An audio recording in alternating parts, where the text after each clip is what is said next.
Today we will learn how to copy and paste clips in Premiere Pro. Okay, so in Premiere Pro timeline I added video clip. And here I have logo.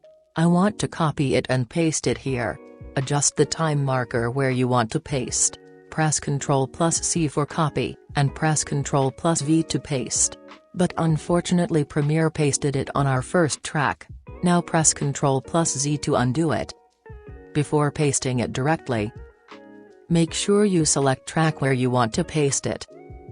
I am selecting V2 track, now it will work. You can see here it's done. I have an easiest way to do it. All you have to do is just hold down the Alt key and drag it to the side, which will make copy.